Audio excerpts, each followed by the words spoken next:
Troisième stratégie, devenir apporteur de liquidités sur la finance décentralisée, la DeFi. Cette partie, elle est destinée aux confirmés en crypto-monnaie. Elle est vraiment pas indispensable et vous pouvez très bien rester sur les deux premières techniques présentées sur les vidéos précédentes si jamais vous ne le sentez pas. Pour les plus curieux d'entre vous, vous pouvez très bien toujours mettre un petit peu de capital que vous êtes prêt à perdre totalement, car une erreur est vite arrivée et malheureusement, elles peuvent être fatales. J'ai moi-même fait l'expérience d'avoir fait des erreurs et si je suis toujours là aujourd'hui, c'est que les opportunités et les gains que j'ai pu faire sont nettement au-dessus des pertes que j'ai pu accuser. Aussi, il est indispensable de lire le guide sur la finance décentralisée disponible sur la-circum.com, lien en description, pour pouvoir appliquer ce que je vais vous présenter ici. Et surtout, éviter les erreurs de débutants. Commençons. Il est possible aujourd'hui d'utiliser son Bitcoin comme un bien immobilier et de le mettre en garantie pour contracter un prêt sur la DeFi, la finance décentralisée. Ainsi, vous n'avez pas à allouer plus de capital dans votre stratégie en crypto-monnaie. La solution est donc d'utiliser Bitcoin, un Bitcoin dormant ou du Bitcoin dormant pour le mettre au travail. Le mettre en garantie et demander entre 10 et 30% maximum de sa valeur en prêt. Pas plus pour éviter toute liquidation. Car si la valeur de votre prêt rattrape la valeur de votre garantie, alors votre garantie sera vendue.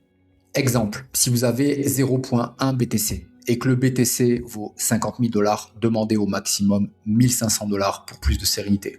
L'idée est d'ensuite devenir apporteur de liquidité sur la DeFi pour profiter des commissions distribuées sur les échanges qui se font chaque jour sur la finance décentralisée. Attention, devenez apporteur de liquidité seulement en marché haussier confirmé, ce que vous savez maintenant identifier si vous avez regardé les vidéos précédentes.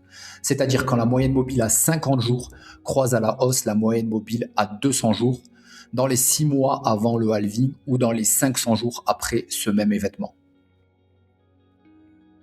Et sur des actifs qui eux-mêmes ont clôturé au-dessus de leur moyenne mobile à 200 jours et qui confirment donc une tendance haussière. Vous savez maintenant très bien identifier cela.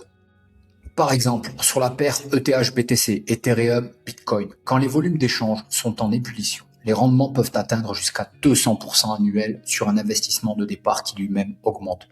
Oui, vous profitez des commissions en plus de voir votre investissement de départ augmenter.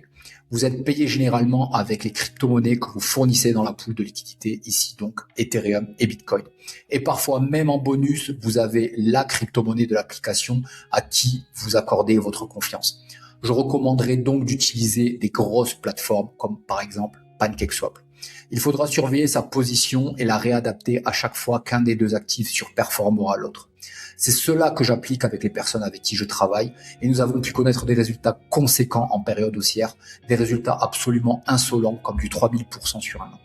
Là aussi, il faudra surveiller les actifs comme le lait sur le feu, ainsi que les comportements de prix sur Bitcoin pour sortir ces actifs juste avant d'entamer un marché baissier et tout sécuriser en stablecoin pour rembourser son prêt, garder les bénéfices et répéter l'opération quand la saison haussière sera revenue. Et vous savez maintenant comment la trouver. Maintenant que vous connaissez les 3 stratégies, lesquelles vous tentent le plus et est-ce que vous allez les combiner? Dites-le moi en commentaire. Vous êtes les bienvenus sur les canaux Telegram et Discord pour discuter tous ensemble ou réserver un appel directement avec moi sur la-circum.com pour des conseils personnalisés sur mesure. Rappelez-vous que le trader va vite, mais l'investisseur va beaucoup plus loin. Dans tous les cas, n'oubliez pas de construire votre plan, de le suivre contre toute tempête. N'abandonnez pas, car c'est avec la persistance que vous atteindrez le succès. Je vous dis à très bientôt. Ciao.